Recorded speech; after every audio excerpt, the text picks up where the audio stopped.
Baqlajondan yana bir ajoyib mazali yegulik ham dasturxoningizni bezagi bo'lishi aniq. Yeganlar bo'lsa yana bir marta tayyorlab bering deb aytishadi, ishonavering. Demak, ishimizni baqlajonlarimizni xuddi videoda ko'rsatilgandek archib, uzun ingichka qilib to'g'rab olishdan boshlaymiz. Ha, ingichkaroq to'g'rashga harakat qiling, shunda mazaliroq chiqadi va o'rashga qiynalmaysiz. Ana endi baqlajonlarimizni qovurish uchun alohida idishimizga un, tuxum va oddiy non talqonini solamiz. Videoda ko'rsatilgandek avval unga, keyin tuxumga, so'ngra non talqoniga solib yaxshilab botirib olamiz va qizib turgan tovamizga yetarlicha yog' quyib, baqlajonlarimizni chiroyli qilib qizartirib pishirib olamiz. Baqlajonlarimiz pishguncha sousini tayyorlaymiz. Uning uchun oddiy suzma qatig'imizga tuz, xohishga ko'ra chesnok va ukrop qo'shib aralashtirib qo'yasizlar. Bodring, pomidor va xohishga ko'ra bolgarskini ham uzun qilib to'g'rab tayyorlab olamiz.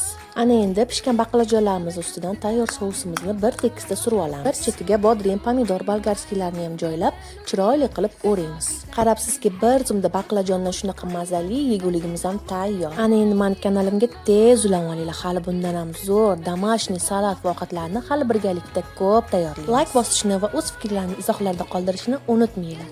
Hammaga yoqimli ishtaha!